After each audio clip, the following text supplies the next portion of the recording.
We're in session now. Okay, rightio. Well, thank you for the warm welcome. It's great to be here, and at what for me is my second Audit and Risk Committee meeting here in Gisborne. So it's great to be back, and it's probably worthwhile just to note, as I've spoken with staff, and I suspect we'll hear from people such as Mel later on, the tremendous work that meant all normal things like Audit and Risk Committees fell off the wagon as you did all that needed stuff to lead your own community through some pretty extraordinary stuff. And it's still there, as I suspect we will find out from your report, Mel. So it is genuinely from my side great to see you guys, and recognising that actually, even though we haven't had a meeting, the work that has been going around here has been tough, it's been hard, and it's been ongoing. It doesn't make it any easier that everybody else is in the same boat from the councils and committees I've got around, but if I can just say well done for that. It does mean that, quite frankly, from the program of the committee, we're behind. That doesn't mean to say we've added more to this agenda, but it does mean as we get into the meeting, we'll find that there are some things that we might have anticipated by now, which would start to influence the work of the committee. Hasn't happened, again, for very understandable and genuine reasons. And we'll get that when we get to somewhere like, you know, what are our big risks? What's our assurance framework? Things that I outlined at the first meeting, I said I'd be keen for us to get into for, again, really genuine, obvious and needed reasons. That's been deferred. So we will pick up more, again, about what is actually the full work program of the committee as time allows. So that's really superb. So as I say, it's great to be here. For those of you, and I suspect you probably all have as councillors, have survived on Zoom for the last 10 weeks, well done. I have too, and I've got to say I'm just glad that I'm back out meeting people, probably shaking hands in some careful way, and seeing you face to face. It's absolutely superb. So we have in front of us the agenda, and I've had no requests for that to be changed. Just want to reflect that at the in PX session we do have a couple of verbal items, one from Nadine, and as I've already suggested to him, we got the star turn from David on key areas inside his patch. So we will have that. We do have one external, which is Tracy Johnson from the Gisborne Holdings is going to join us at some stage when we get to consider the 6 monthly results. So Tracy will be with us as well, and we'll see how we go. So if I probably as best stick to my agenda. Do we have any apologies? Looks like we're a full muster, don't we? So we can pass on from that. And having looked at the agenda, are there any matters of interest that people need to raise with me at this point? No, that's good. Can we turn to the non-confidential or the open session of the minutes, please, that are in the agenda? And are there any matters of accuracy, correctness or change that need to be made? Thank you very much, Red. Do I have a seconder? Thank you, Pat. All those in favour, please say aye. Those against? It's carried. That's great. Heather, I'll sign those off. Pat, can I follow up? I was just going to ask, I do have a couple of questions, so I'm not sure whether you want. Based on the minutes? Yes, look, now's a good time. Let's see. We've got to go. Thanks very much. My apologies, one might have been a correction for clarity. On page 7, and it is the fifth bullet point down with respect to the forestry insurance, which we'll probably talk about later. It does say it's concerning forest fires, and I wonder if it should also note and damage to adjoining properties, because that's why foresters do have public liability cover. So yes, yeah. For a matter, should we perhaps add that in? I had the feeling we had the conversation about that actually at the meeting as well, Pat. So, the next one is the same. Council would it be advised who intends insuring Taupapara Farms, which does capture their forest, but we need to make it clear about that because they've got quite large hectares of forest as well. So should we just say for clarity Taupapara Farms and forests? I'm not sure about that, but I do feel we should include and damage to adjoining properties. And damage to adjoining properties under the prior point. Well, we have actually passed a move, but I'm comfortable that if we just recognise we'll make those changes. Again, thank you, Pat. That seems pretty consistent with my recall of the conversation with our insurance advisor. Is anybody going to object if I just say we'll do it and keep moving? Thank you. Let's keep moving. Thanks for that, Pat. And I have one further question, which is really for an update. The strategic project assessment, have we looked at the data currently being accrued for the next 10-year plan? So we're talking this, I beg your pardon, this is on 9 of 133, and it talks about highlighting the need to have data available and the right conversations, maximising the quality of data for the long-term plan. So what I'm asking is, are we using data currently available for the current long-term plan that we're working on now? So yes, through the chair, yes, we are. So we'll, and part of that will come to council at a point, looking at all the information that's fed in to also assist in future discussions and priorities. Thank you. Thanks for that question, Pat, because that's a really good one, because I was discussing that in my preparation for this meeting with Pauline and James, and when we get to look at the work program of this committee going forward, that sort of matter, which is really germane and should have a oversight from this committee, we'll talk about, because we've got an item coming up in the next meeting, which that would be a really, I'd love you to ask that question in the next meeting as well. So that's a very good question. Okay, is there any other questions people would like to raise on the minutes? Groovy, that's good. Can we, there's an action sheet further down because the government work plan comes further down, so we're fine there. Can I check, do we have any leave of absences we should note? Welcome, how are you? No, we don't, that's good. Acknowledgement of tributes, that's a new one for me as a chair, but is there anything that we should acknowledge within the community of tributes? No, that's fine. Public input and petitions, I don't have any, I haven't been notified.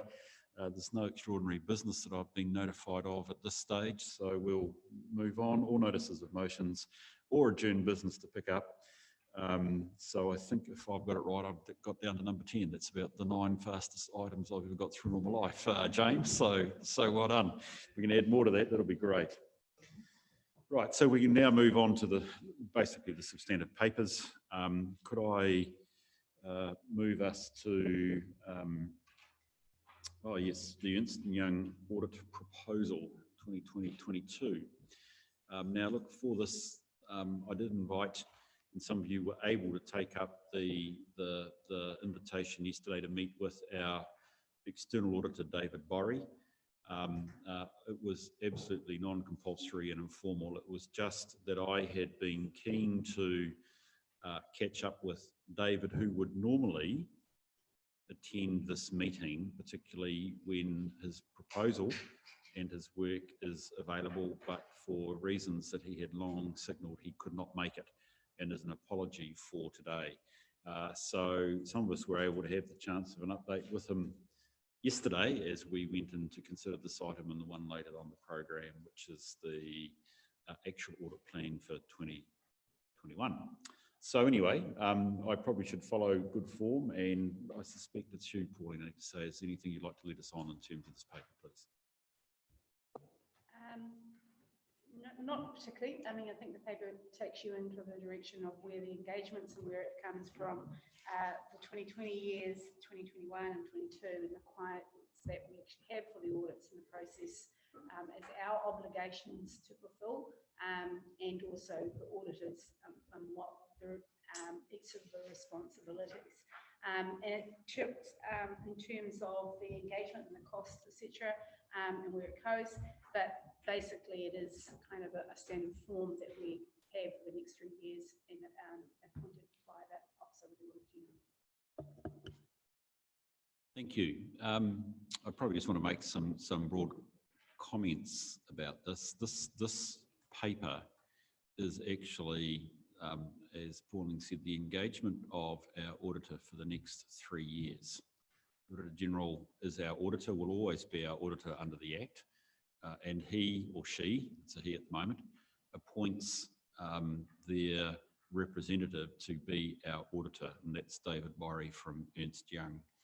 And he has to go through a process with the Auditor General before he puts this engagement letter in front of us. So it is in one sense of standard form, but actually it's really important because it means we have David for 3 years. Now, essentially, I've got personally no trouble with that, but it does raise a couple of points. And I raised this yesterday, and I'm sorry that I'm going to re-raise it again for those that were at the meeting yesterday. But I just think it's important that for those of you that had a chance to really rip through this, if you look at the, there are three things that we are engaging him for. One is our annual audit. It's the observable, it's the big thing that we always see them doing.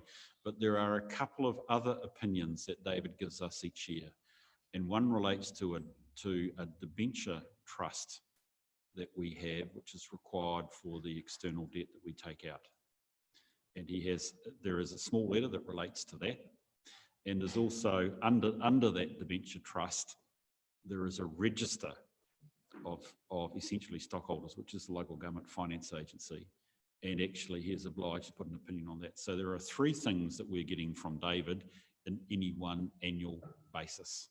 The audit fee covers the first 2, the annual audit and the opinion that he's giving on the debenture trust. There's an additional fee of $3,000 for the opinion that he gives on the register. Okay, so that's just important to note. Perhaps what is most critical, if I can find my right page, is to shoot to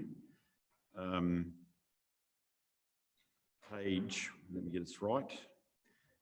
It's 100 and, I've got it a few times, it's quite, here we are. It's page 33, I think it is, no, 34, please, of 133, that I just think I drew out yesterday as being important.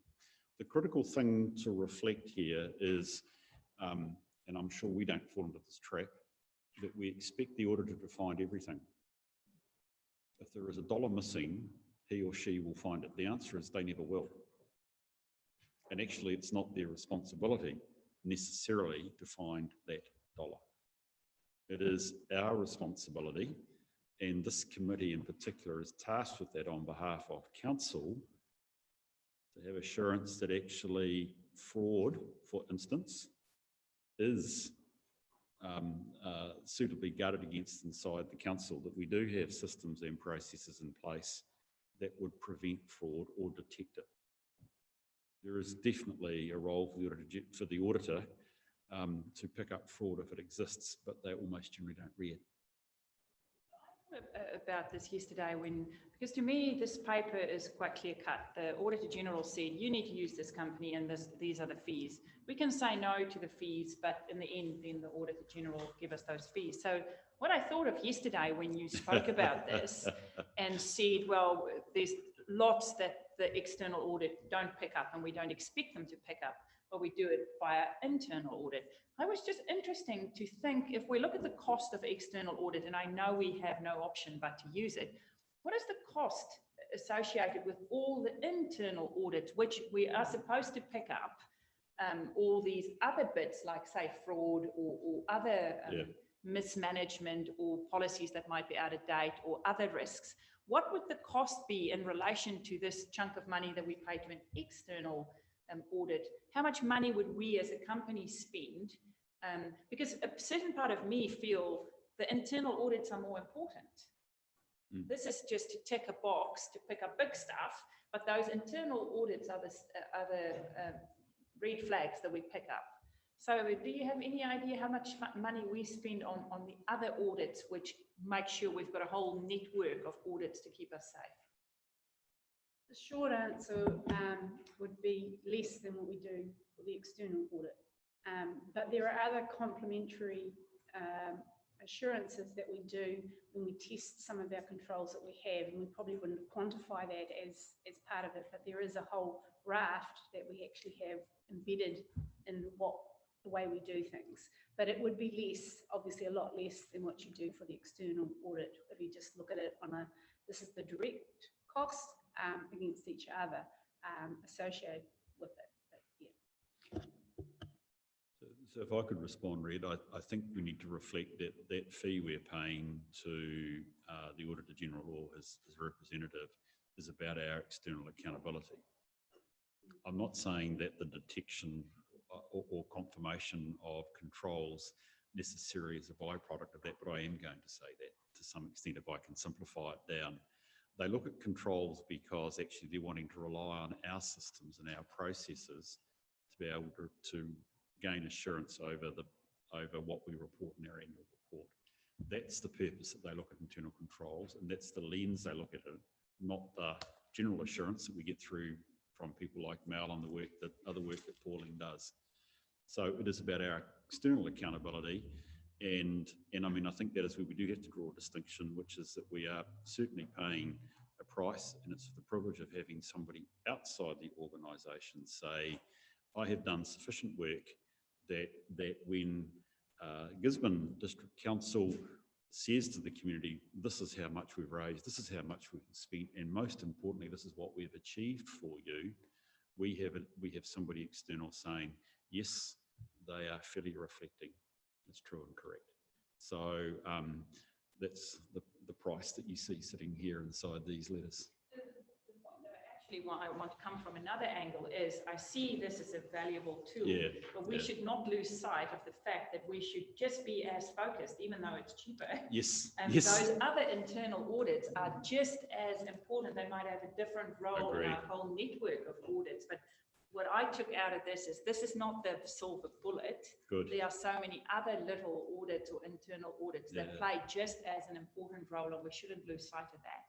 Great, thank you. And that's why I'm very keen that that's why I'm glad we're back, and that goes back to my opening comments, that we'll get, I hope, the committee onto a more recognisable program where actually the value of those internal audits is even heightened further for us as governors, which makes it really good. Pat. Thanks very much. I just have two questions, and I'm sorry I wasn't able to be on the call yesterday. One is on page 22, and I'm sure you can answer it.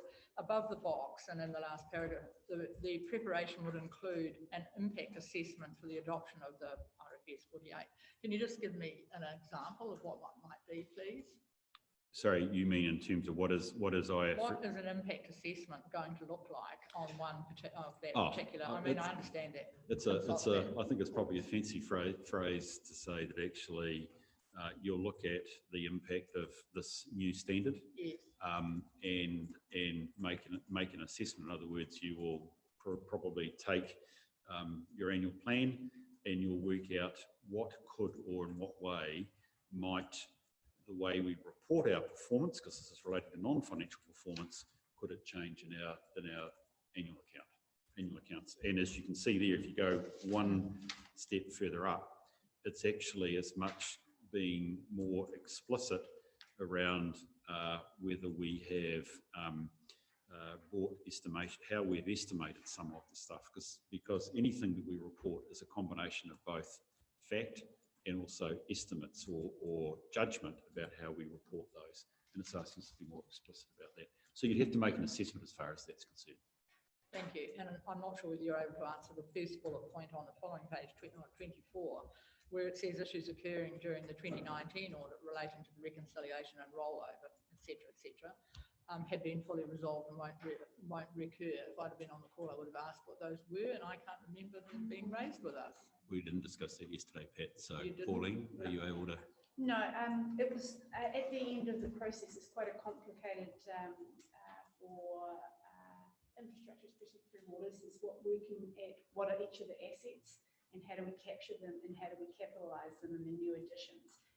The last time it was took longer than what we initially thought in that kind of process. There was also some key people that were away that would have given the details with regards to those individual additions.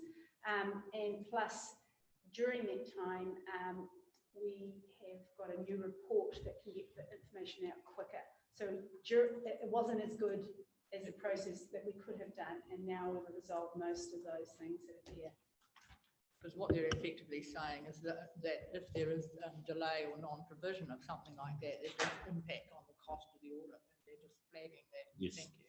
Yes. Thank you. Those are my questions. They are quite explicit in both in this letter and also in the proposal we'll consider later about what they are assuming we will deliver. I mean, I think I don't actually know, I didn't quite cover that yesterday, but I presume there's no problem with the expectations from our perspective, Pauline, in terms of what we have to deliver to them. No, at the moment, we still have a planned program to be able to get it adopted on the 24th of September. Yeah. There haven't, even with delays from COVID or whatever, that really didn't have a huge impact on the delivery of the annual report. So we're still tracking to what we said to get it adopted. Yeah. They're like any normal contractor, Pat. They're going to limit their liability, and if there's a reason for that to divert, they want to know that they've got a course to actually get that money. Okay, sweet. Yeah, Andy. Yeah, going back to page 34, the issue of the fraud there. As a governance group, I mean, most of it's sort of the internal process, and that I'm sure they're adequate in that. But have we got responsibility to oversee those processes, or any responsibilities there, because things change over time? I would say, in principle, yes, we have the responsibility. And in fact, that's why we have an Audit and Risk Committee, amongst other things, is for us to be able to give assurance to our colleagues, the rest of council, that we have got systems and processes in place. Should be like a regular review sort of process? Yes, yeah. So, and I mean, this is where we will come later on when we start looking at the enterprise risk management program we have in place, which we would have done if we hadn't had, by the way, lockdown 4. I'm stealing James's thunder right at the moment. We will look at what are our key risks, and actually and look to try and develop the work program of this committee so that we can be assured of that. The critical question, the interesting question, is would fraud be a big risk for this committee? And it may not be, but then it doesn't mean to say we are absolved of the responsibility. So this is where, talking with Nadine, we need to gain in some regular way what is an understanding. Because actually at the audit, they'll ask me as chair to prepare a return saying that we as a committee are comfortable that we have got fraud under control. They take it, the auditors take it that seriously. So I'm going to look at you guys in the eye before I sign that. And I'm going to get something out of Nadine before I sign it as well. So all of these responsibilities are ones that we should have an antennae for in terms of our work as a committee. Thank you, Pat. Appreciate that. And Red will second that. I'll just make certain we've got the recommended. Page 14. Page 14, exactly. So can I, it's actually that this is again in terms of our responsibilities, we get to approve it. I think it's the right word, rather than our normal recommendatory powers. So we are approving it, and we are asking, in effect, Riet as Mayor to sign the engagement letters on our behalf. Okay, that's what it means. The recommendation says. We don't mind changing it, but that's not what the recommendation. I'm pretty certain. Is it not the Mayor? Is it Nadine? Oh, that's a change. Sorry, there we are. I'm going on. There's one detail I didn't do in my reading. Sorry about that. So for Nadine to sign. Can I please put it, all those in favour, please say aye. Aye. Those against? That's carried. Thank you very much. And appreciate the conversation. That's useful.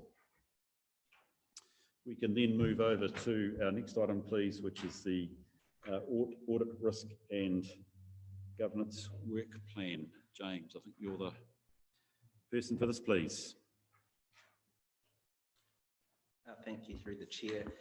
So we've drafted up the governance work program in liaison with Bruce, and having a look around at what other councils do as well in terms of format, etc. So really this is a draft at this stage.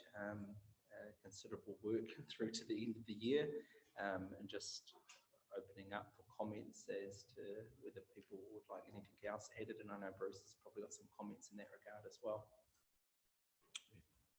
So So when I look at this, there's heaps of work to be done, and it's great because this is the first time that this committee is operating. So this first year will be for us to see what fits and what we need to do. So are you saying everything that we've done up to now and this, it will be repeat again next year, or are these all annual? You know what I'm trying to say?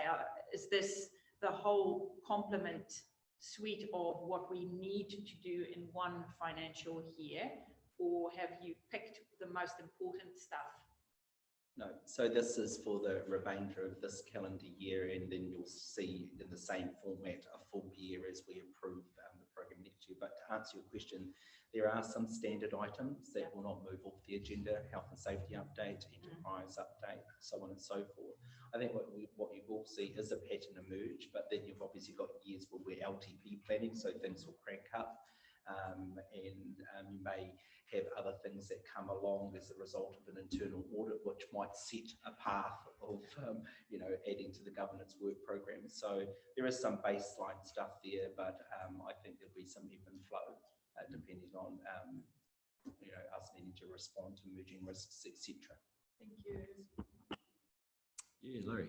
Responding on this work program, if there is any heading that that the effects of COVID had over the operation of council, because I'd like to highlight, or not highlight, but have a lens put over that time and what the efficiencies were with staff working at home and the other different incidentals that would have happened over that time.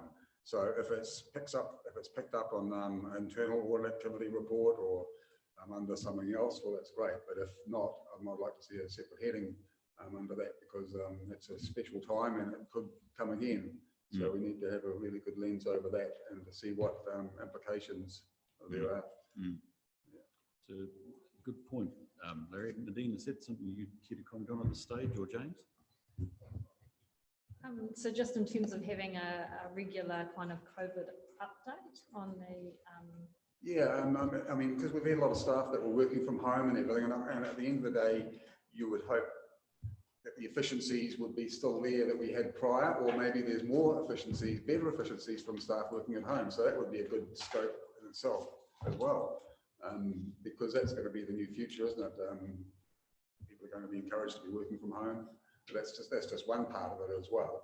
But just the other operational side of council over that whole lockdown time. Yeah, I mean, it's certainly something that this committee should be pretty focused on, to make sure that the operational side is all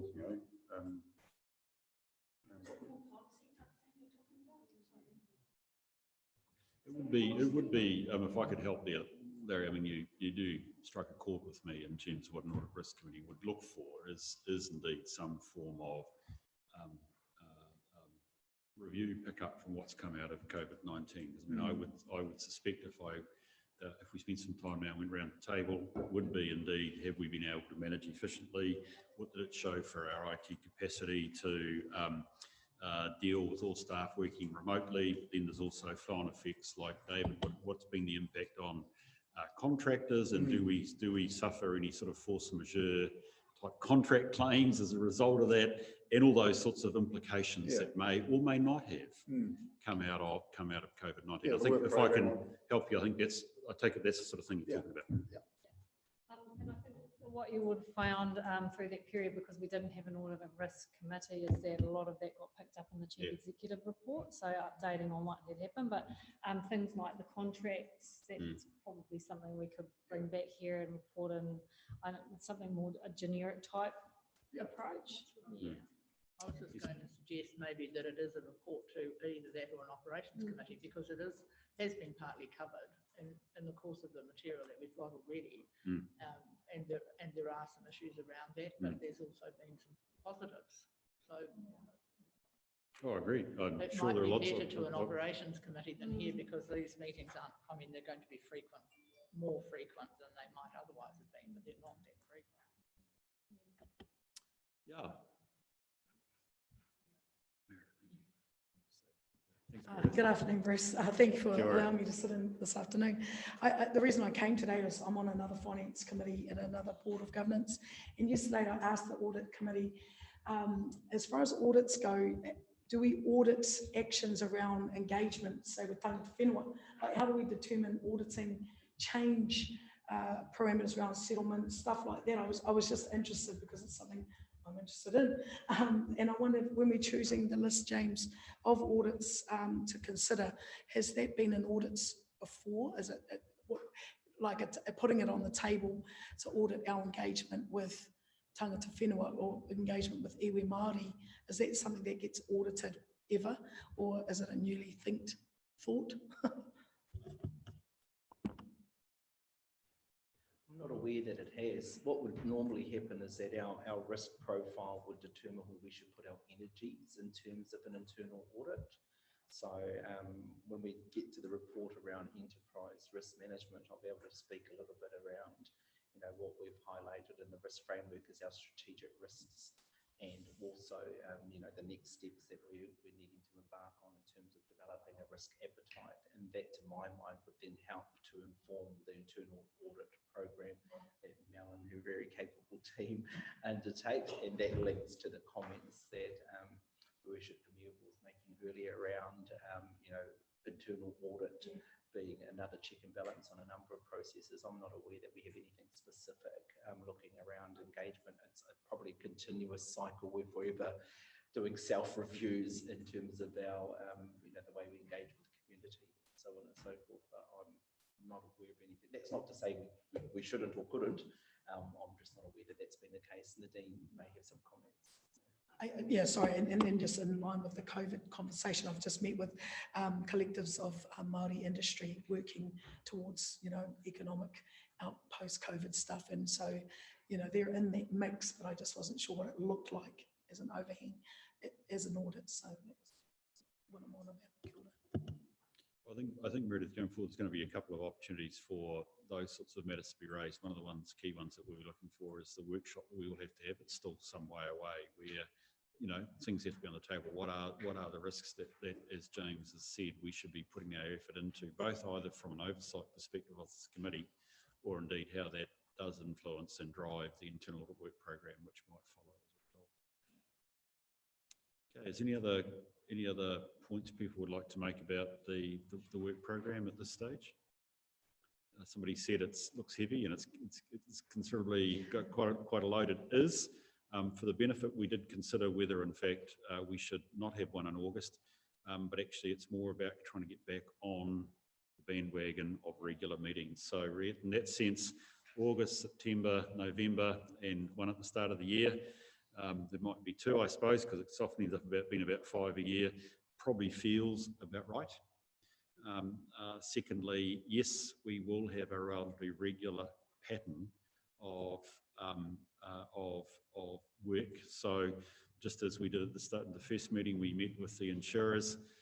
Again, we'll probably next year at appropriate stage want to consider what is our insurance program. And as you can see here in November, we're going to get an update on actually what was purchased, what was possible. Those sorts of standard things become the rhythm and routine of this committee. Thank you very much, Amber. Can I have a seconder for that, please? Thank you, Andy. So again, going back to so get it right, read it right, that we adopt the work program for the remainder of the 2020 calendar year. All those in favour, please say aye. Those against? It's carried. Thank you very much. Okay, so we're into now the enterprise risk management. And James, you're going to lead on this one as well, man? Thank you. Through the chair, I'll speak on Katie's behalf. I'm not sure if you're aware, but Katie's moved on. She's been nabbed by Treasury. So I caught up with her yesterday on email, and she's enjoying her newfound challenges, shall we say. But just in terms of this report, no great surprises, quite impacted by COVID in terms of timeframes and the work program. But that program remains the same. I don't think we can avoid the work that we need to do in terms of reviewing our strategic risks, and in particular conducting a risk appetite workshop. We've been working for some time with David Nolder. He's a partner at PwC and looks after the risk assurance program there. and he provides some real professional assistance to us with that work. So you'll get to meet David in person, and he'll be helping us through that project. I have had an opportunity to look at the content in terms of its substance and form. I'm quite happy with that, and I'm hoping that once we've had an opportunity to get around the table and do the mahi, that will be all the better for it. So I don't have too much more to add other than that. The report can be taken as read. Just a minor apology, there is no attachment one if anyone's about to ask about that. You got that last time in terms of our strategic risks that we've identified, and just linking to Councillor Akuhata Brown's korero around engagement, etc. One of our 14 strategic risks is ineffective strategic relationships. So when we have that korero in those workshops, it'll slot into that environment, just for your benefit. Our strategic risks, I think, have been put to the test over this COVID period, particularly, the ultimate delivery of council's strategic objectives. But I'm really proud of this organisation and our awesome leader in terms of getting us through that, and a really great team doing lots of work. So I don't want to labour too much about COVID. I'm kind of, had enough of it. The other area that I just wanted to note, so yeah, the next big piece of work is really reviewing those strategic risks and doing the risk appetite workshop with David Nolder and co. Happy to answer any questions. Thank you, James. Very helpful, Amber.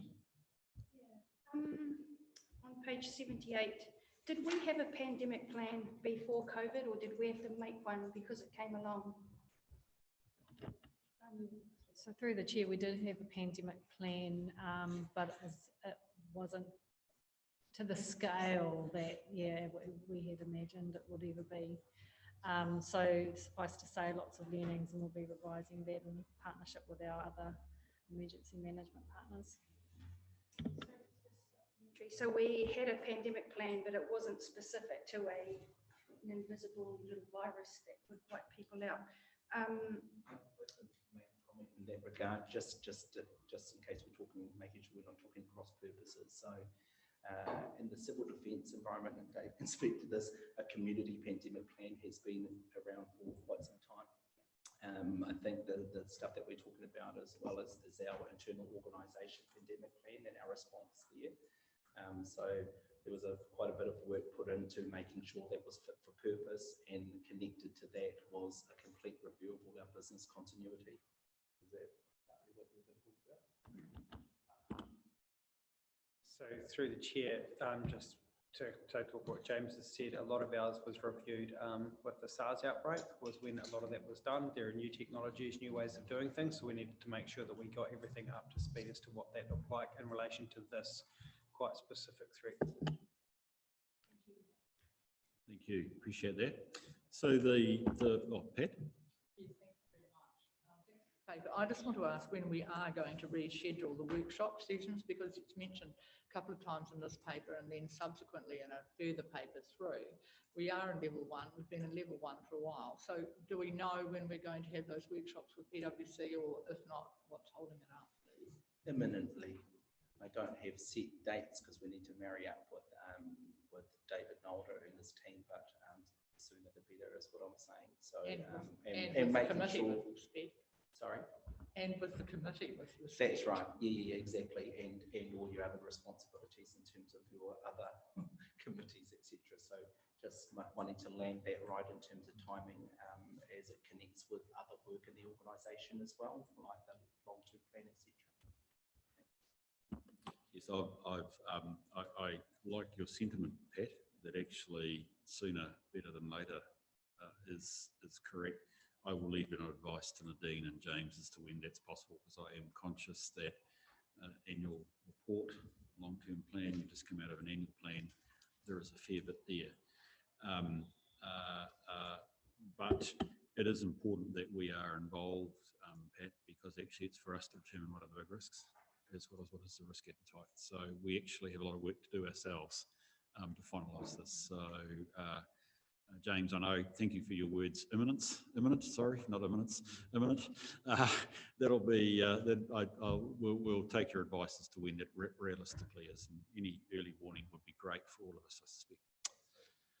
So thank you, Pat. That probably focuses then on indeed that table on page 79, which I think is the critical thing. There are 5 key matters there, which are really important for us to nail to determine the front end of the work of our committee. So appreciate that you've got that down there as a list, 3 TBCs, which obviously are critical to get us going. So that's fine.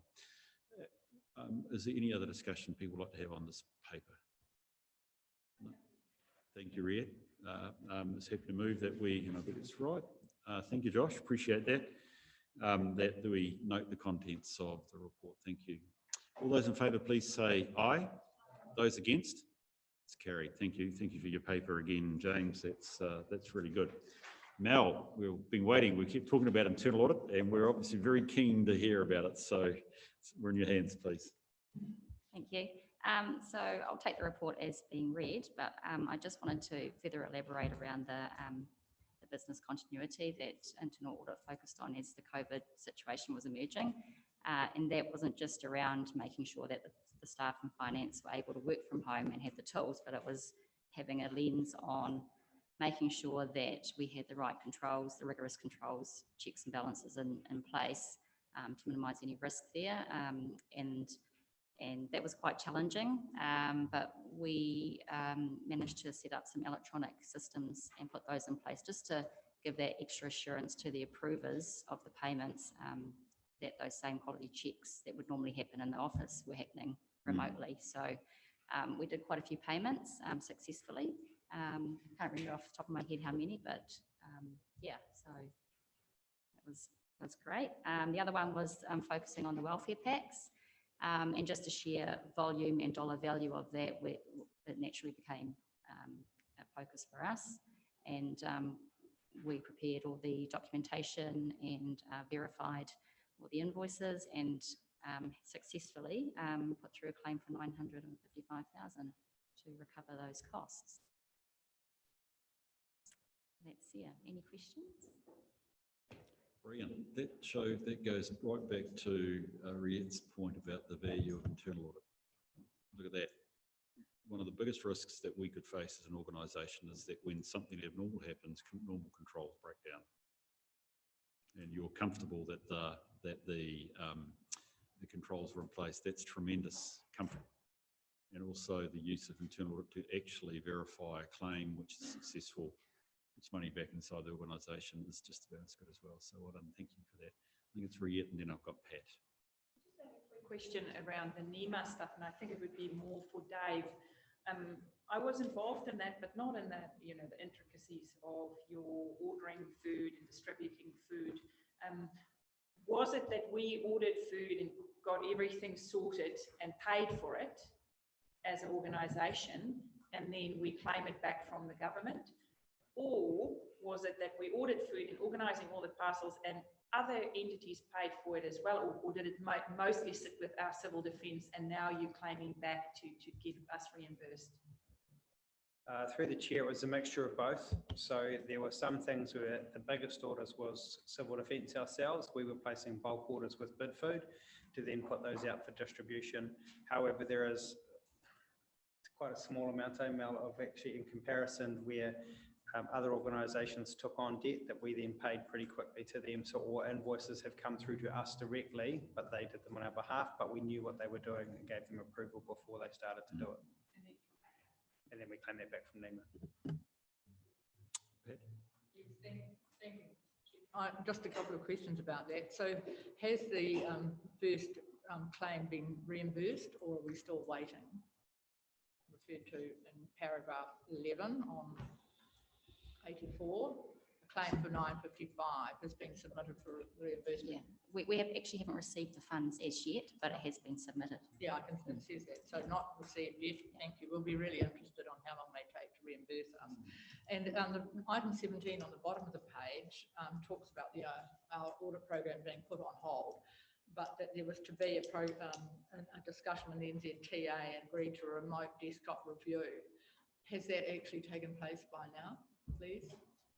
So I've just had confirmation from NZTA auditors yesterday that they'll be on site 7th of July to just complete the last part of the audit. They've done most of the work remotely, but they'll be here for a couple of days in July. Thank you. I just wanted to follow up with a question on that, Mel, because a number of the external audit agencies, and indeed I've even seen some internal audit, certainly through the lockdown, do remote work. Has that taken more of our time to meet their information needs if they're going to do it remotely? Yeah, it has. We've had to upload a lot of documents into a portal for them to access. And usually they'll come to site, they'll have access to our objective system, and it'll be a lot. And they'll be talking to the engineers as well, but they've found it quite difficult as well, doing it remotely. Okay. No, it's interesting. Look, I don't really ask that with any sort of value judgment, other than it's attractive to think auditors working remotely rather than travel. But then equally, essentially there's a hidden cost, which is you folk down the end of the table there. Agree. Yes, Meredith? Just on that, I just wanted to know, Mr. Wilson, were there extra learnings that we could take on board? Obviously we're not hopeful that we have to deal with a pandemic all the time or any civil emergencies, but in this time, was there some new learning? Because I know in other spaces they've talked about the new learnings of how accessing service during a lockdown, especially around health. But I just wanted during the time of our role, because I want to say on behalf of the community, thank you. I was able to help support food supplies, etc., to be given out, and they were so grateful that the council was involved, because a lot of people don't see that as a council role. So was there some extra learning and something that we'll have to consider should another civil emergency or anything like this happen again? Through the chair, there's a number of reviews that are taking place, and we are going to look at how we've done the system for the whole of the COVID response. We have a national group controllers one that we're having late July for us to go down and look at what's happened and have a debrief with NEMA around a lot of the learnings. There was a very steep learning curve for everybody when it came to the provision of bulk goods, and that was across the country. So we definitely have infrastructure in place that we haven't had in place before, but we would definitely look to refine it going forward around some of the lessons learned. So it was a really steep learning curve for all of us as well, but we're in a far better place going forward.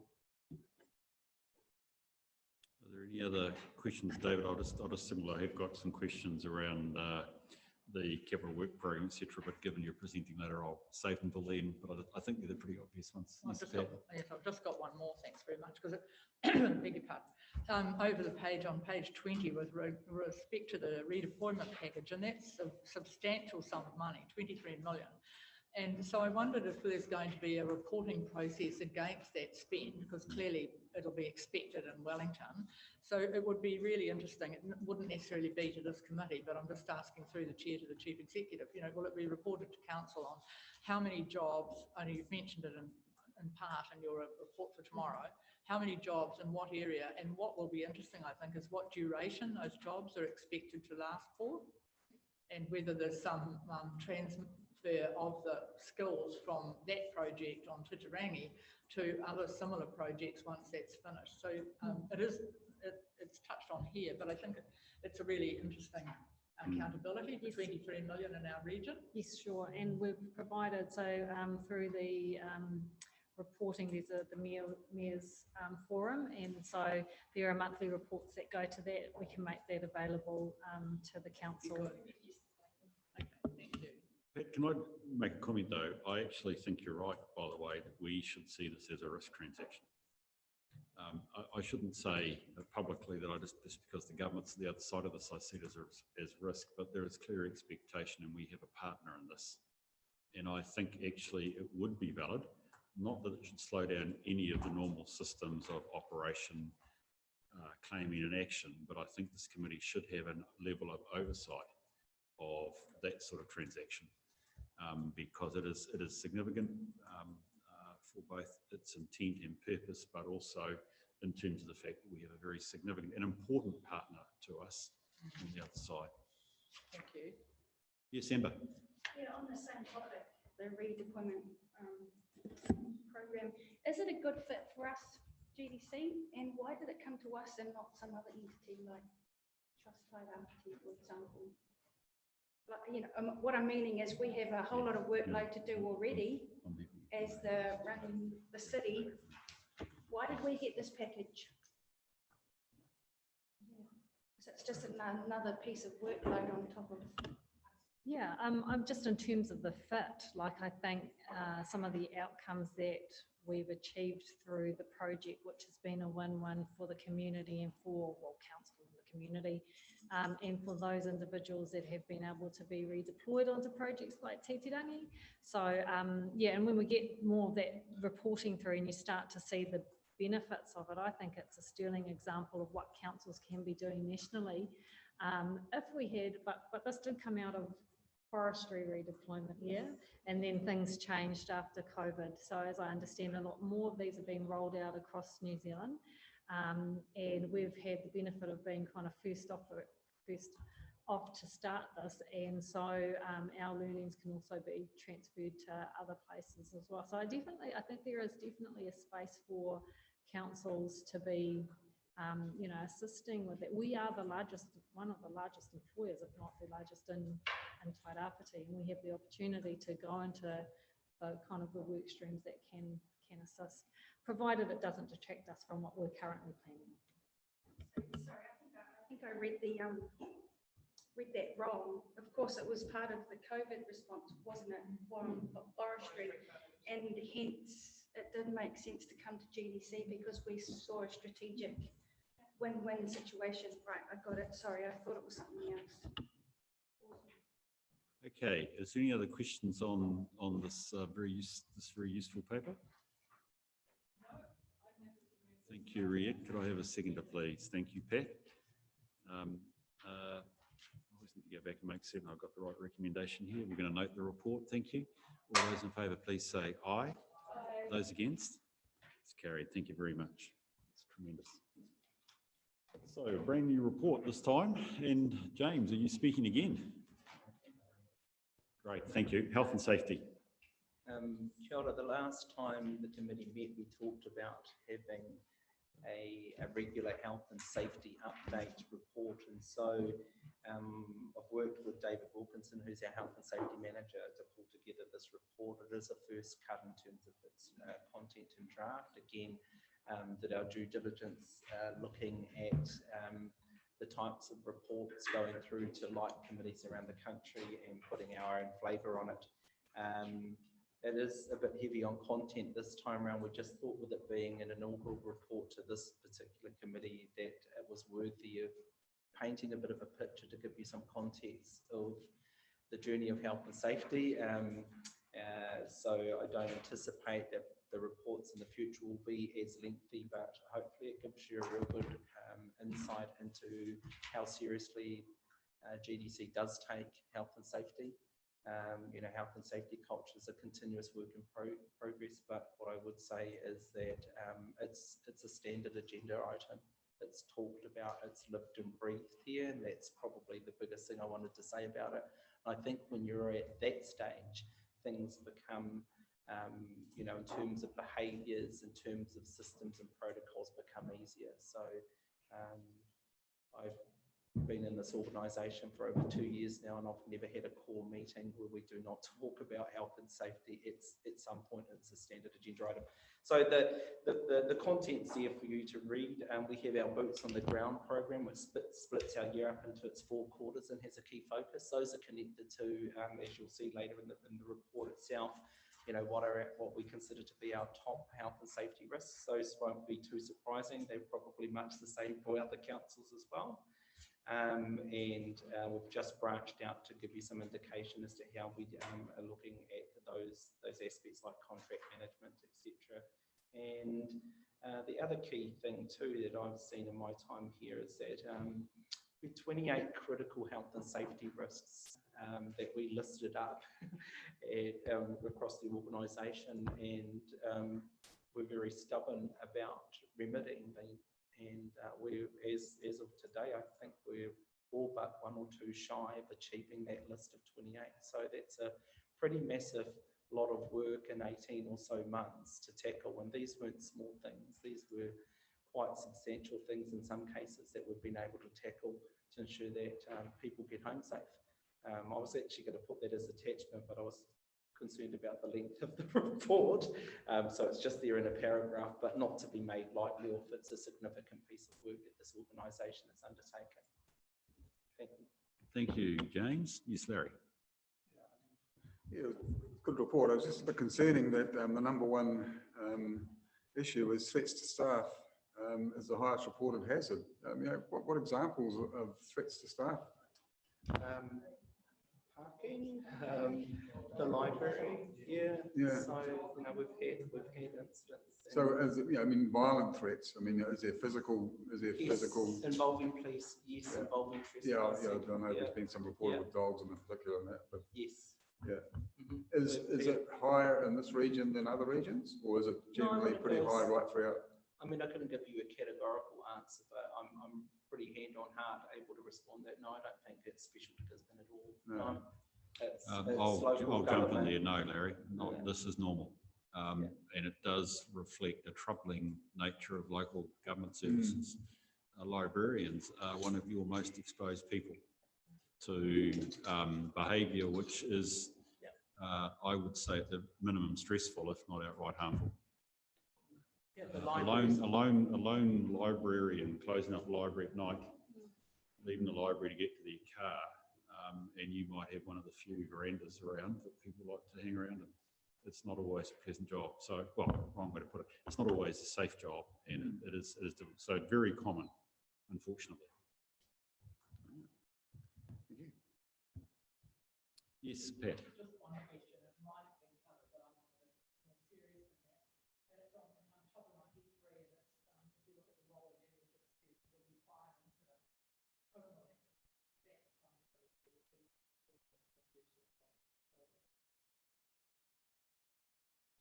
I don't know why, you might say, what do I do with my life? But I worked out that over the period prior to the lockdown, there were 40 incidences over 8 months, and that's roughly 5 a month, which must be about once a week.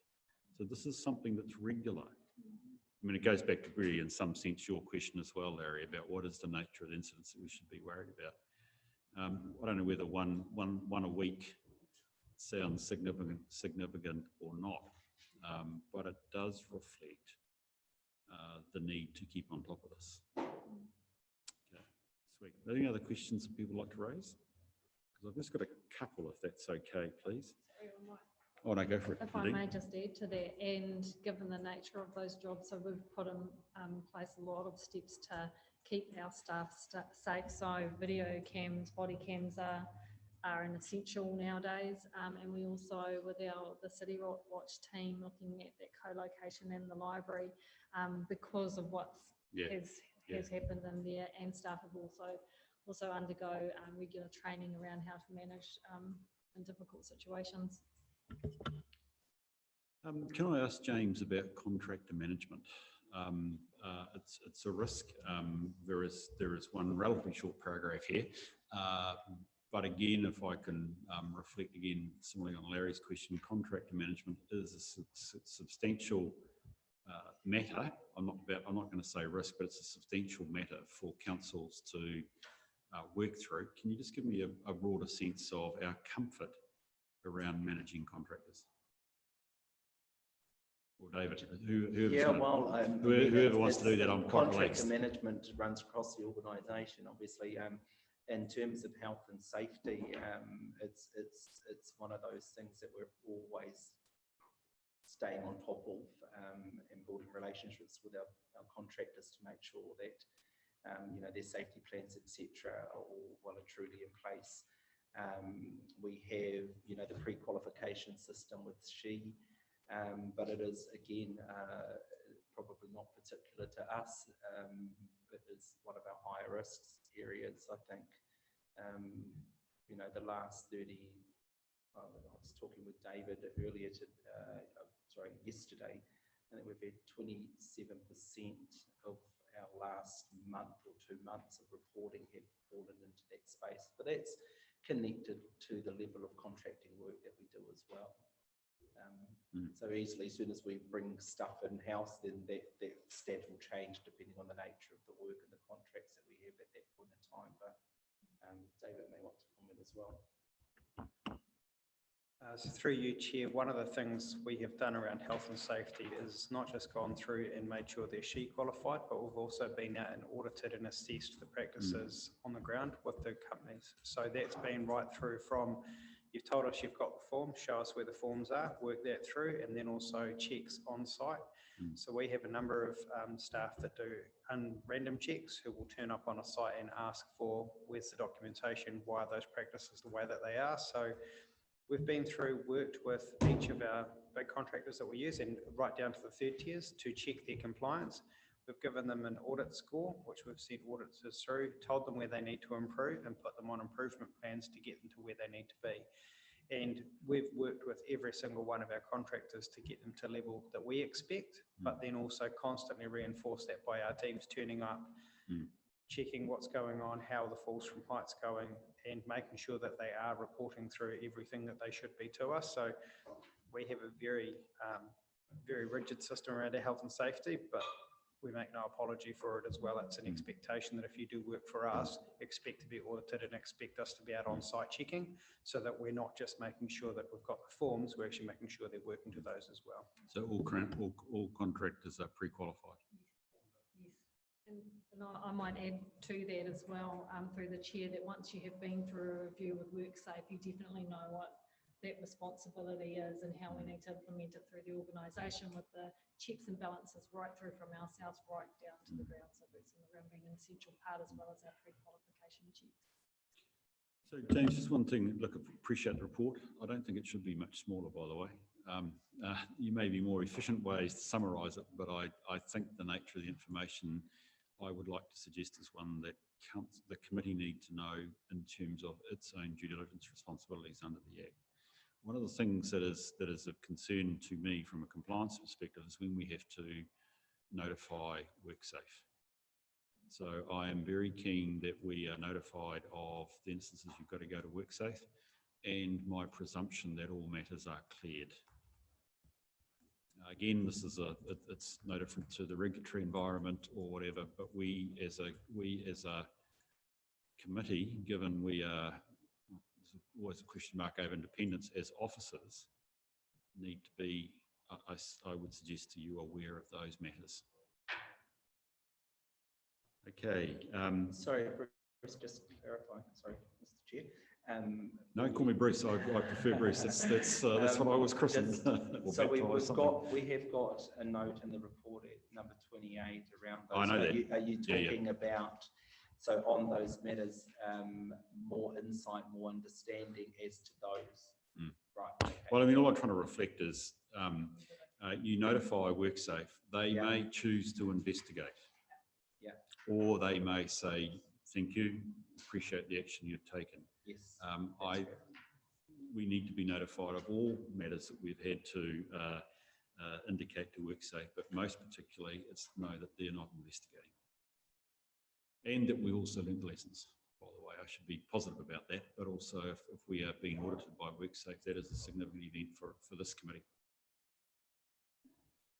What is the bar for telling WorkSafe something? Because I would never have thought that the two injuries that you mentioned there would be high enough to, I might be totally out of line, but I wouldn't have thought, you know, that those types of injuries would be something that you involve WorkSafe for. So the question I'm asking is, what is the bar? When do we know we let WorkSafe in? Yeah, there is some criteria around notifiable events, and I would suggest in this case, because they both resulted in surgery of some kind, that be reportable. Yeah, I had one of it. So oh, sorry, Pat. Oh, Andy, sorry, I hadn't seen your hand. Sorry, mate. That's all right. Is there real clarity around insurance responsibility, as in when you've got a contractor, their requirements as opposed to council requirements, of how you set that up? You have a comment on that? Yeah, so the sorry, through, Nadine. Bruce, the insurance, so they will have their own liability, or their public indemnity insurance, but you can't contract out of health and safety responsibilities. So if there is an unfortunate event and WorkSafe get involved, they will go right through the chain from your contractors right up. But prior to the contract, we would set those limits on there. Yeah, we do, but you can't get coverage in terms of negligence. So if you get, if there is if you get found guilty, insurance doesn't generally cover that. David, is there anything you wanted to add to that? No. There are things called joint piece. Oh, sorry, Pat, you had a question. Sorry, I want to comment. Was only with respect to a member of the public having an event like a faint or whatever within our building or within one of our venues. And is that, would that be recorded when there's an incident in the swimming pool, which it should? So wouldn't it? That's still a WorkSafe event. If something happened to a member of the public, I'm presuming these are our own staff. You're talking about a place, like a place of work, their place of work, so. Public safety is the question. The public safety, if it happened to a member, something happened to a member of the building public. that we are responsible for.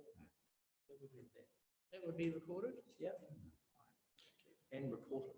So you mean someone that falls at a war memorial theatre off the stairs or something and they are injured there? Leave an incident report if Or it's a collapses in the notifiable swimming event. pool. Near drownings at the pool, stuff like that, all get recorded. Yeah. And we record them in our vault system. Yeah.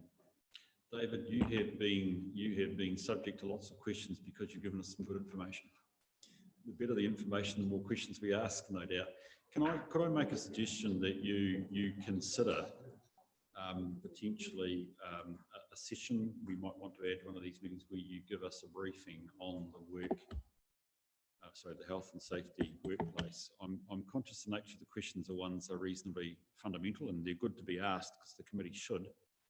But given while Nadine has the liability and councillors don't, we still have legal responsibilities as individuals under the Act.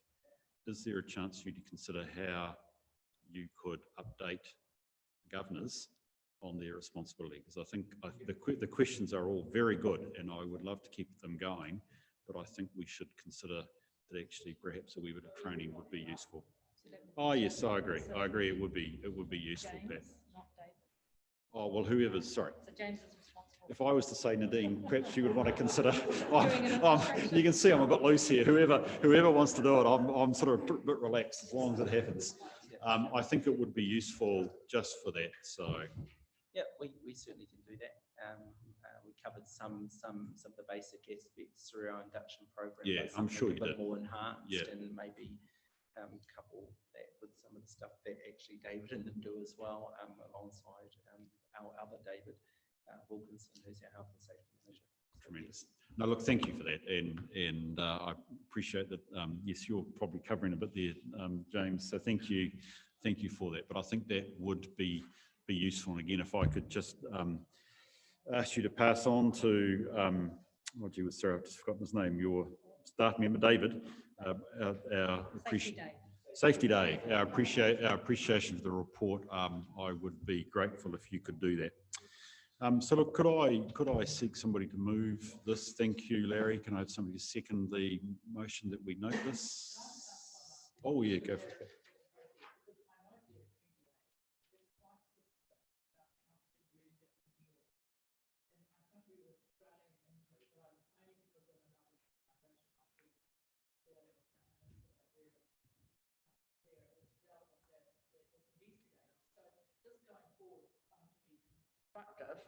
Should it be councillor worker injuries, but also public and members of the public incidents within a council setting?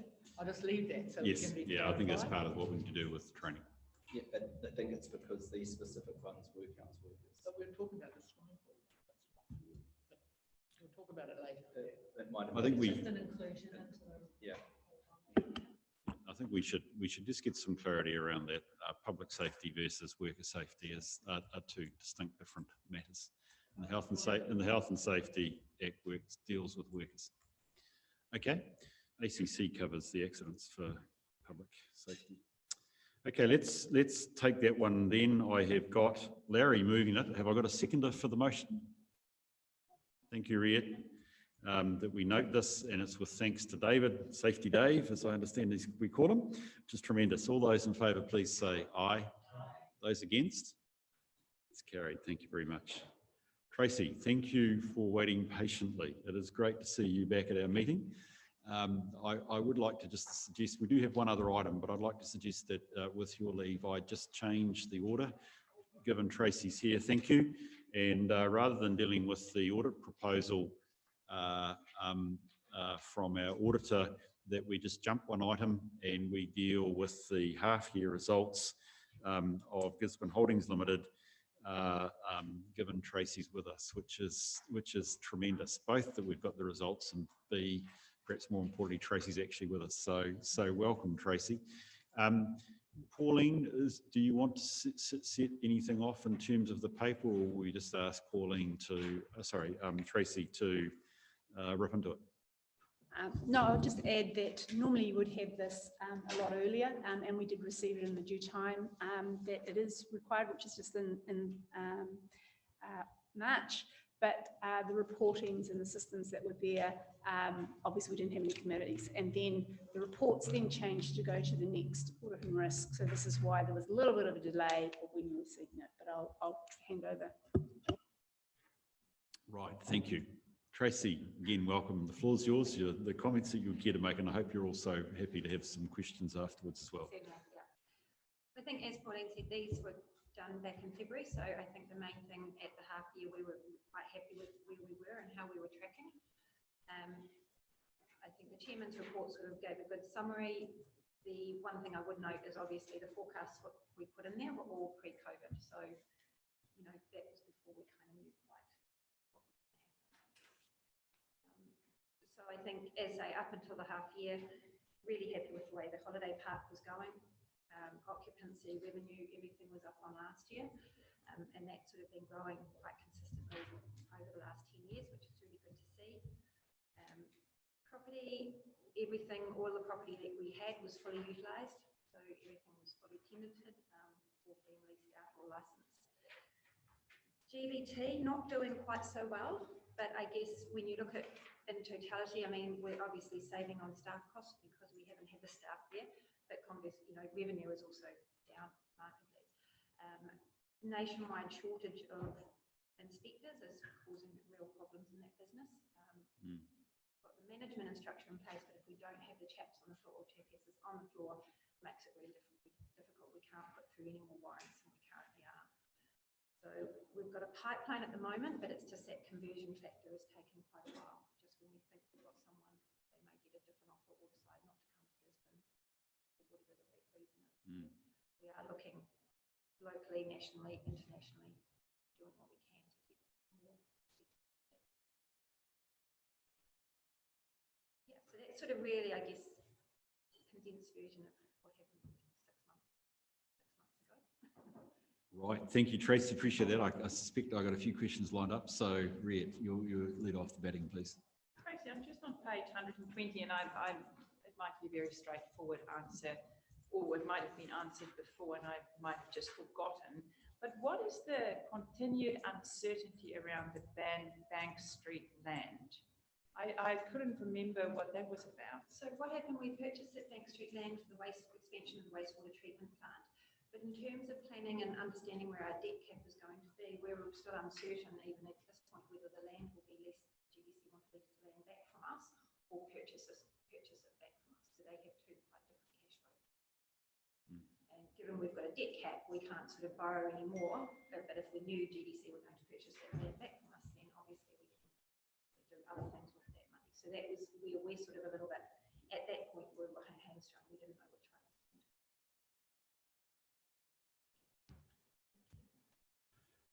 Okay, thank you, Cindy, and then Pat. Thanks for that, Tracy. Yeah, as you've indicated, the vehicle testing station hasn't been performing that well, but we set a budget of 33% above the prior year. What was the basis for setting the budget up so much and then not being able to achieve it? Okay, so at the time the budget was set, we really did believe that there was more to be done around the around charging and just pricing. At that point, we obviously didn't anticipate losing inspectors as we did.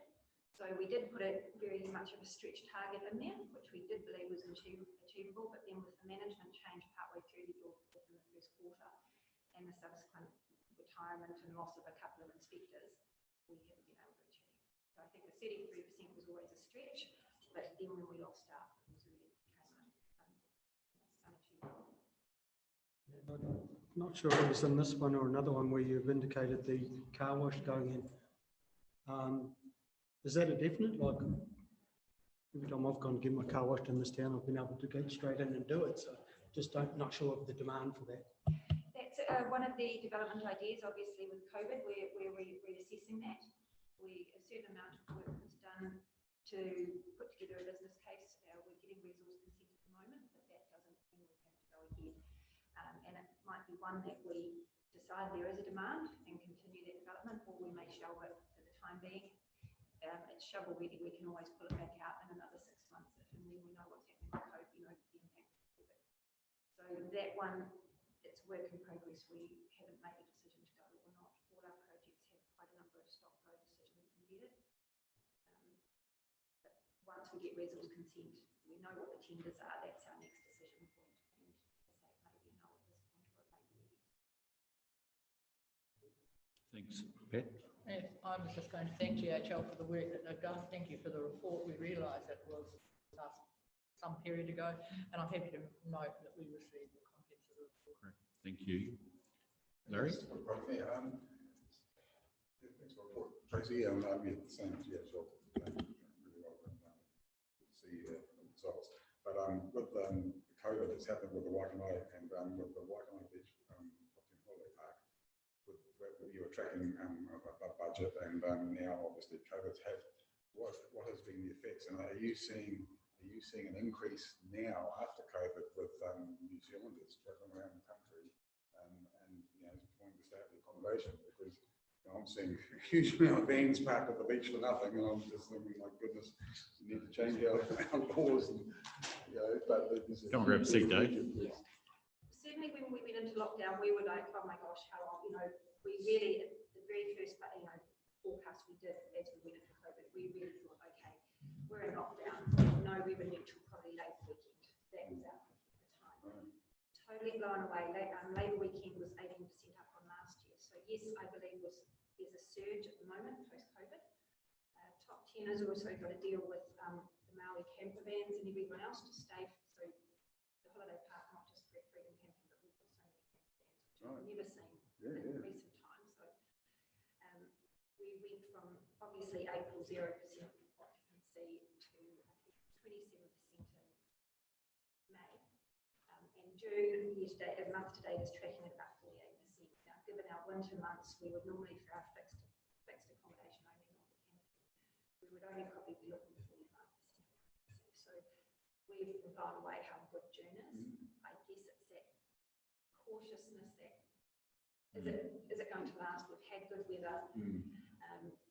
I think Gisborne, we traditionally have a strong domestic tourist base anyway. We don't really have a lot of international tourists, so we're not going to be as impacted. And I think we are benefiting from a lot more local, like New Zealand discounts. They say just how long that will last. They talk about a Trans-Tasman bubble. I'm not so sure if that's going now, but even so, they're not really in the target market. We are probably the lowest, we get the lowest number of Australian region. So looking ahead, we're always in But at the moment, it's totally blowing us out of every expectation. So that's good to see. Fingers crossed. That's all I can do. Awesome. David. We're looking at the online survey thing, like a lot of businesses after COVID, online or during COVID. That's how it's been that online. So we're looking to even just promote other tourist ventures in the region. So it may not help us, but if we can give our customers a better experience and promote other things within the market. We're looking at just social media partnering, trying to get other people if they want to, we're happy to promote them. It doesn't cost us anything to promote them. Fantastic. Great news. Thank you. David, welcome. Great, Sorry, great. apologies, No, that's no worry. We've messed with the agenda to fit what was apparently Tracy coming on. It's great to have you here. Look, as a board member, we've just been going through the report. There's still a couple of questions to flow, but I just want to break. As a board member, is anything that you'd like to say about I know we're dealing with 6 months results. We know it's because we haven't been able to meet, etc. So there's no issue there. But is there anything that you wanted to say to the committee as a whole before I carry on with some questions? I guess just generally over the COVID things are still a pretty hot topic and will be ongoing for some time. And I guess as far as the board and the management of GHL, we're obviously concerned where that will go and whether we're, economics wise. The great thing, adding on from what Tracy said, the great thing I think about the Gisborne region is that in the past, historically, we've always used one of the old mate Larry surfing terms. She's been a pretty roller coaster sort of road. We don't tend to have the peaks and highs, and I'd like to think that Gisborne, with its pace that it has as a district, will continue along those lines. It is, I guess one of the things that concerns us as a board is the pain to come, and we'll be indicating supporting 4 to 8 months out. What is the picture going to look like? Whilst we're being, I guess, conservative and revisiting stuff we've had on the table, we don't actually want to stop. And if something stacks up, we still want to keep pushing ahead with it. So, and obviously keep, the social aspect, we're very mindful of that as the locals, as projects that we do. That we have, obviously a very high local content as well as a benefit. It might not always be, depending on how COVID and the rest of the world treat us, it may not always be the best financial bang for your buck, but socially, economically, and community-wise, I think we've got a really good eye on those sort of aspects, rather than just from a commercial standpoint, we make a decision based on the bottom line. So we're pretty mindful about that all the way through as well. Thank you very much. Thank you. Well, thanks, Meredith. Going up this side of Amber, Josh, Red, were there any questions you want to ask? Oh, good, thank you. Can I just ask a couple, Tracy, which reflects my distance from this? By the way, if you want to see the impact of tourism, come home with me to Queenstown.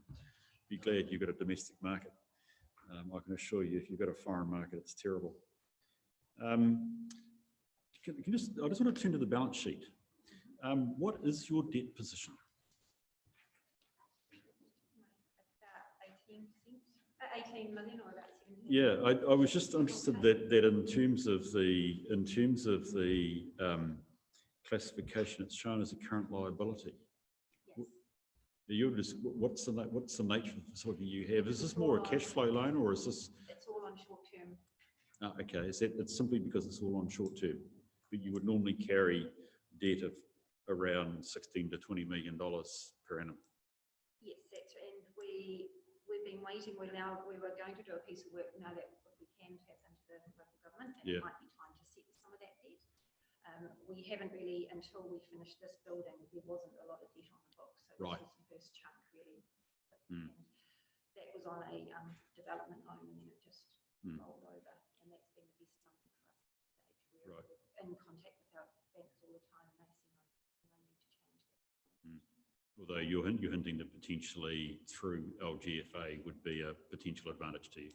Well, we just would need to do that bit of work. Yeah. It does set it now. If we're going to keep this level of debt, then it probably makes sense to lock it in for a fixed interest rate where they are at the moment for long term. Yeah.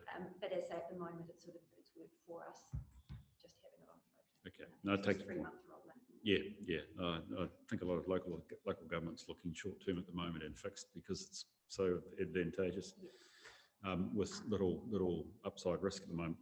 Can I therefore just ask one other question? And look, I appreciate that it may not be quite the time you'd want to put a view on it, but do you have a view, an updated view on your year-end result? We do, but obviously the big thing that will impact us is the revaluations. Yes. There's a lot of stock, forestry, carbon, commercial property. So until those come in, that we can have an idea where they're going to go. But that has can in some years be quite a chunk of our balance sheet. So, or sorry, our income statement. So we do in No terms of worries. each business unit, but not in terms of that piece overall. Yes, yeah, no, look, I appreciate that.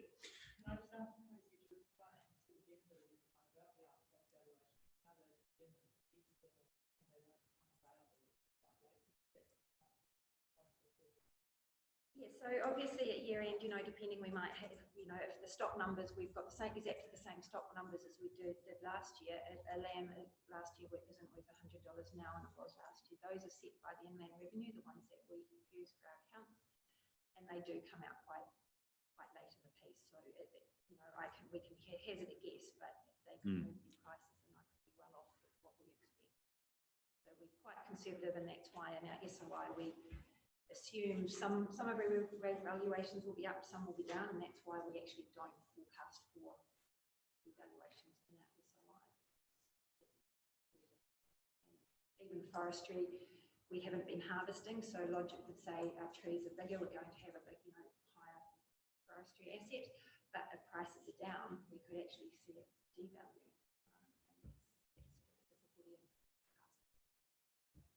Can I step to that? Even though you might have a 30th of June balance date, that figure's not out yet, so farmers can't do their books with any confidence until that figure is released by the inland revenue, and it changes every year. So it's just like valuing the stock you might have if you're a grocery shop and having another stock on shelf. And it was a relatively new regulation about 10 years ago. It is frustrating because it leaves so late in the year to do the final. Yes, I appreciate that. Right, that's tremendous. So thank you. We have already discussed Gisborne Holdings Limited already. Don't worry, not in bad light at all. Appreciate. This is my second meeting here of the committee, and it's the second time I've seen you guys. So again, thank you very much for coming. We have slotted you folk in to come back, as I think we've requested before, that as we in September move to adopt our accounts, we would appreciate if you would honour us by coming back and also indicating how your audit's gone and the nature of the result, which would be helpful, so we can understand also our group result, which would be useful. So in terms of communication, thank you for being here today, Dave and Tracy, and we look forward to keeping up the contact as we go on. Pat, I think, moved that we note the report, receive it, which is fine. Can I have somebody that would second that, please? Thank you very much, Josh. All those in favour, please say aye. It's carried. Thank you, guys. You'd be welcome to stay. I suspect that you have other better things to do, though. So look forward to seeing you again. Appreciate your time. Thank you.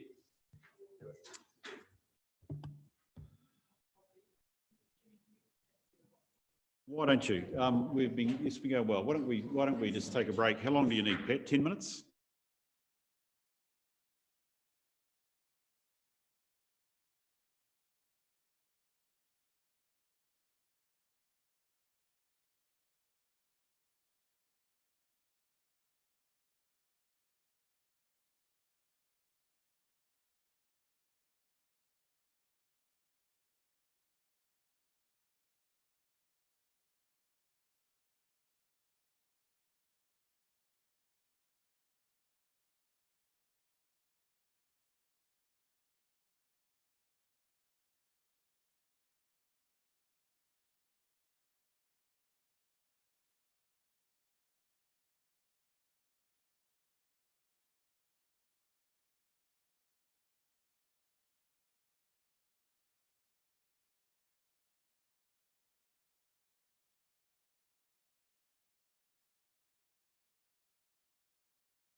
That chair. So do I get doctor's rates for that? I don't know.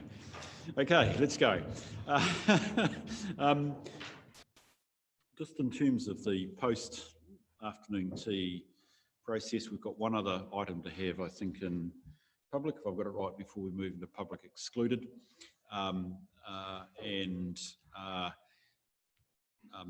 We will go into that. I lose David for 10 minutes at 3:30.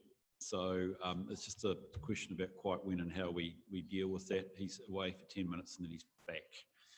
So I just have to be cognizant of that, and if you folk can help me manage things, that would be absolutely wonderful.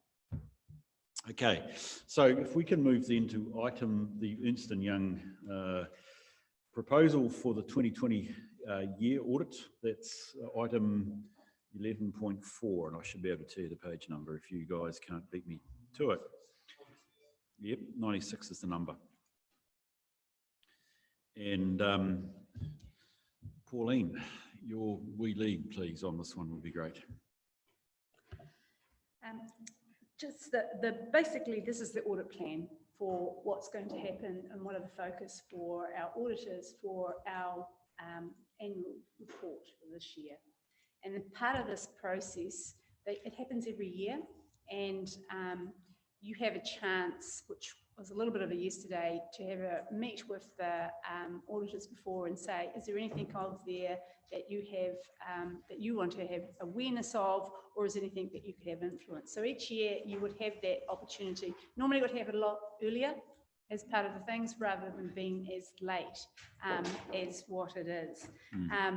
But in terms of how you read the report and why most of it's there, it has got on page 103, it says the 6 areas of focus for the audit, and they have ranked it from high to low, which is high, and it's always, a lot of these items are consistent items that they have each year.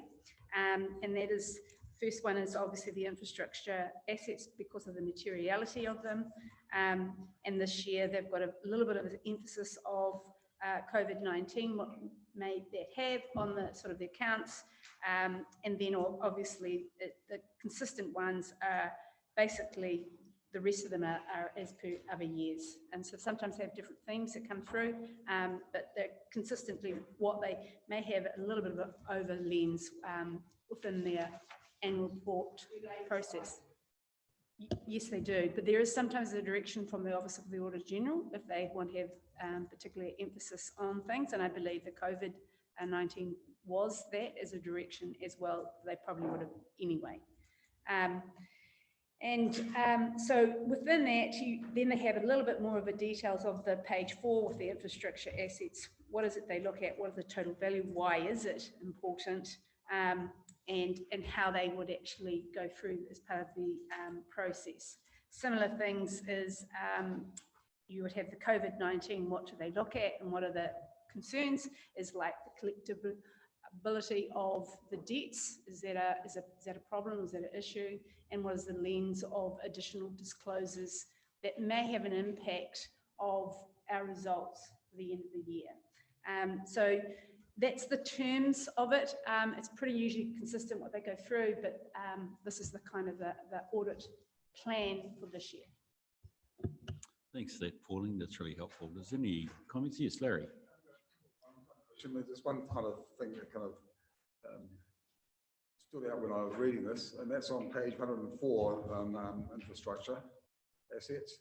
And there is a risk that the useful life assumptions used in the valuations are not reflective of up-to-date information maintained in the council's asset management plans.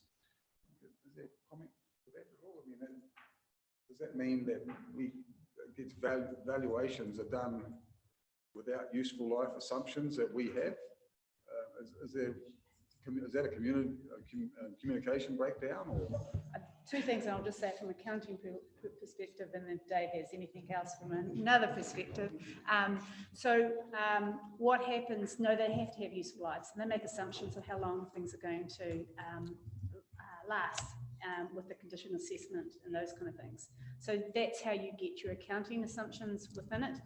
But they would say, is there a mismatch of what we plan to do to actually what the condition of the assets are at that particular time? So they check, recheck and balance what have in the forecast.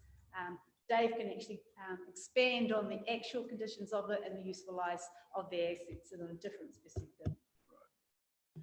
So there are two things at play here. One is the condition assessment, where particularly for our underground assets, you don't know until you put a camera down and have a look to see how they're tracking. So there's the condition assessments, which can start to show us that we need to move assets forward because they're deteriorating at a different rate than what we realise. And then we have our critical assets, where if we say put the life of a pipe over 80 years, however, it's a critical asset, which means we expect it to fail at 80. You're not going to want to hear that we let it go all the way to year 80 before we replaced it. So we need to make sure we replace those before they get to the end of life, particularly for critical assets. So we bring those forward so that they're replaced well before we know that they're going to fail.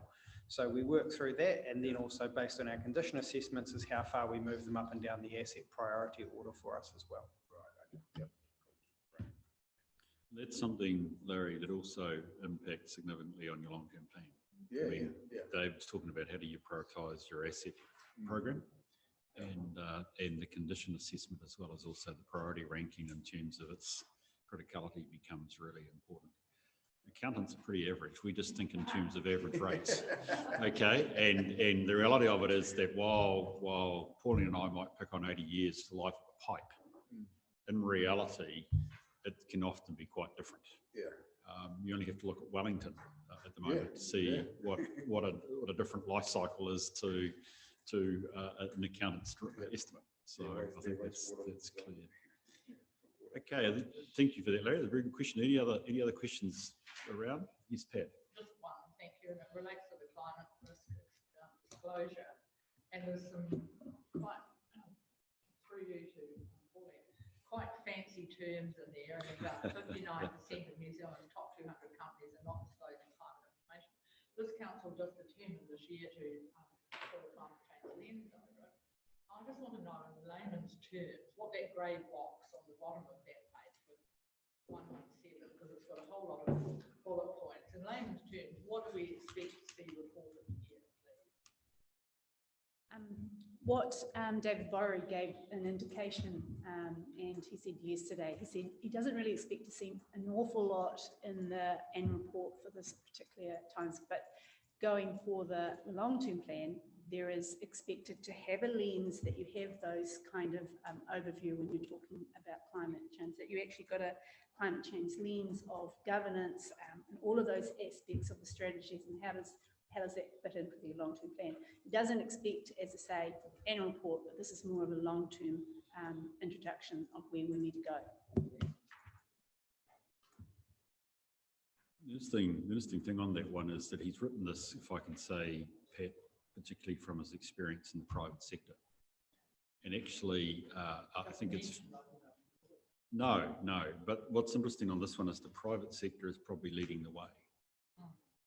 Because I guess it's becoming increasingly obvious that matters of climate change may have an effect on the value of the company.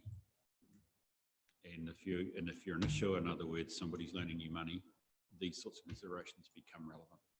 So I think it's something that he's right to raise. In fact, yesterday he raised, didn't he, with us, that actually this was one of his little areas that he wanted to start the discussion with us about what we could or should show, rather than necessarily what's directly in that grey box.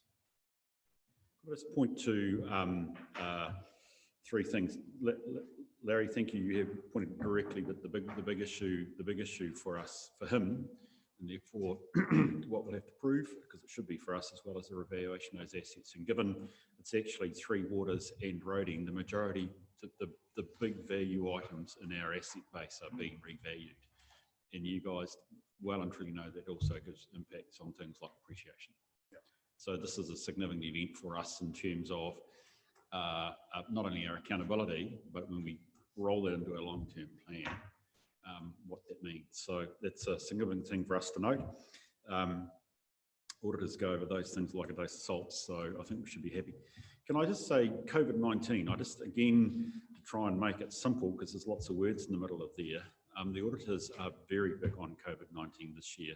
As you said, the OAG signalled it, but actually David was yesterday. But can I just note there, 3 paragraphs on the right-hand side that David is saying to us COVID-19 needs to be considered of. Firstly, he's saying just generally, the numbers that we report through our accounts may be affected by COVID-19.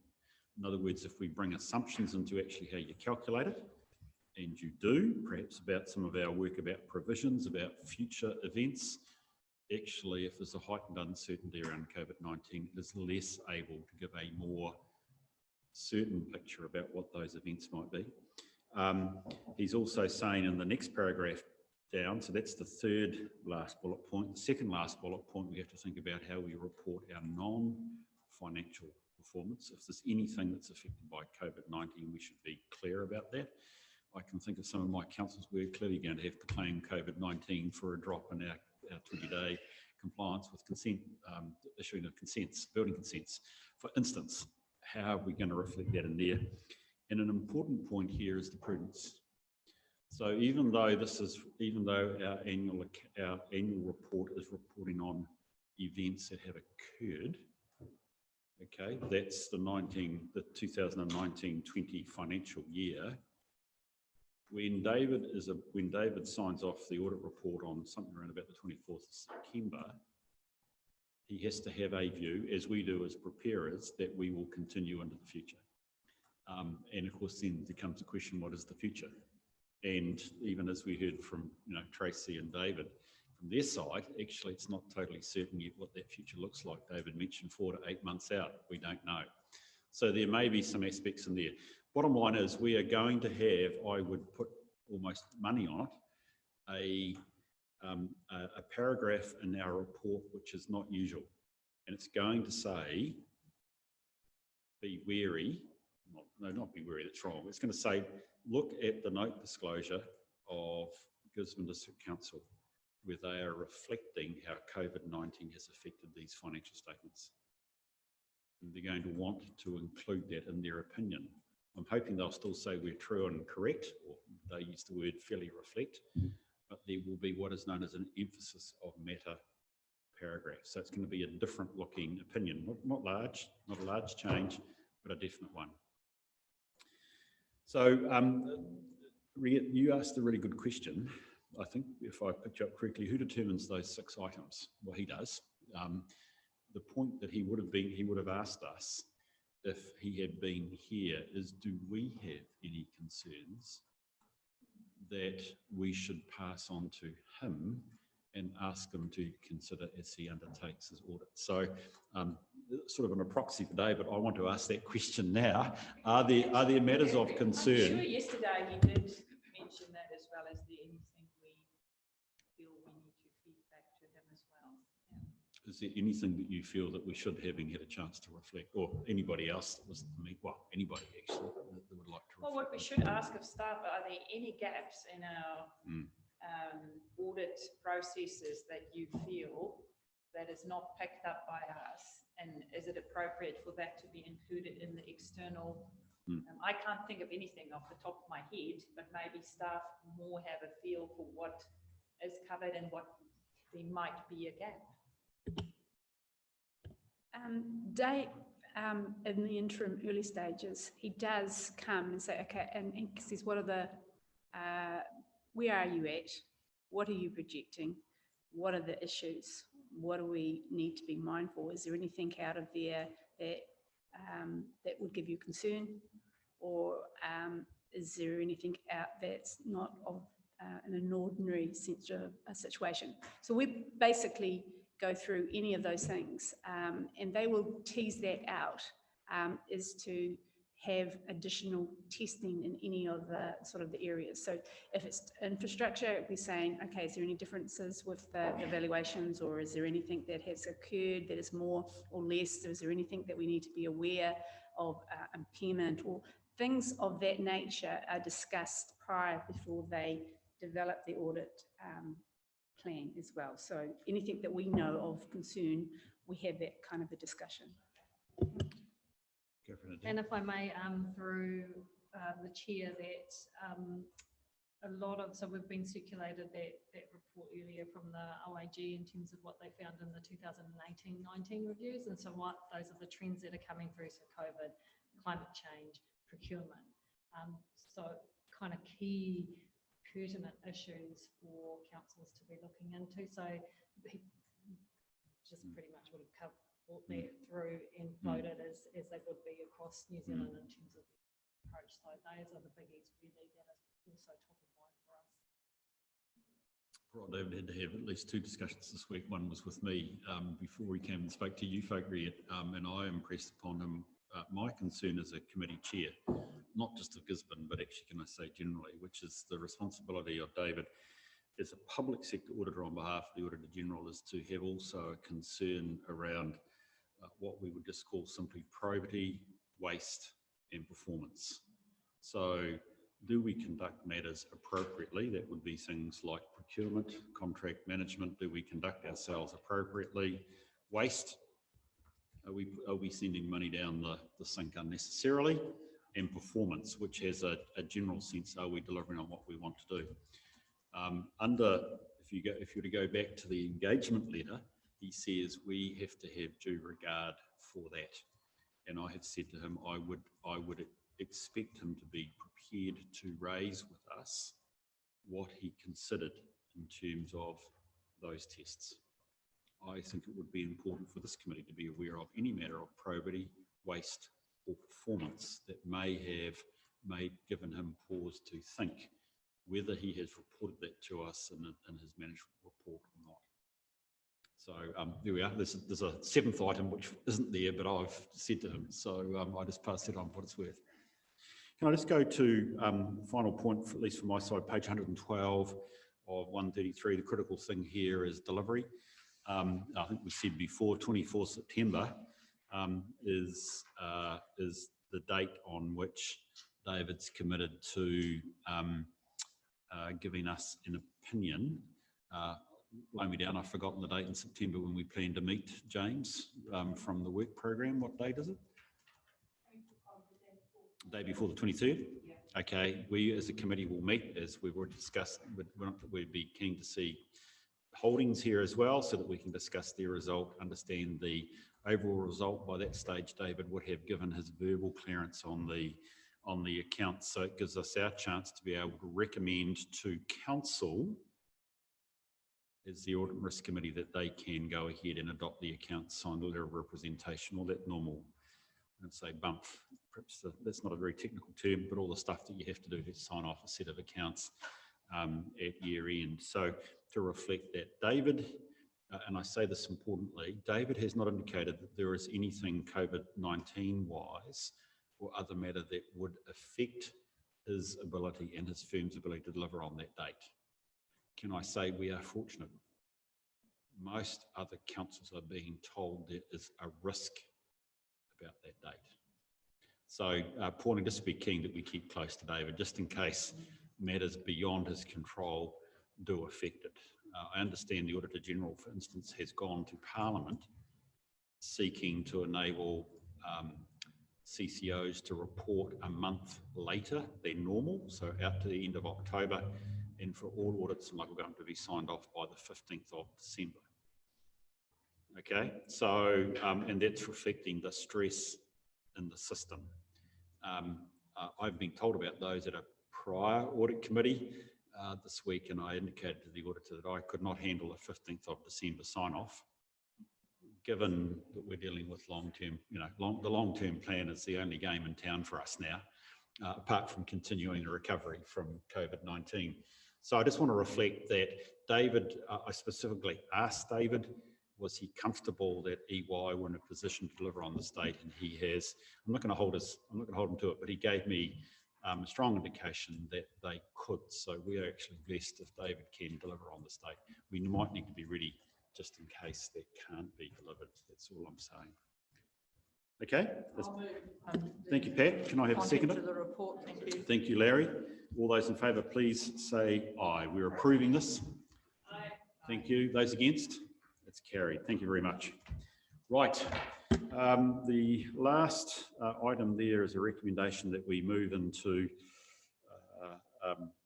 committee phase, public excluded. I'll move from the chair for the reasons we've outlined there that we do. So can I have a seconder? Thank you, Andy. All those in favour, please say aye.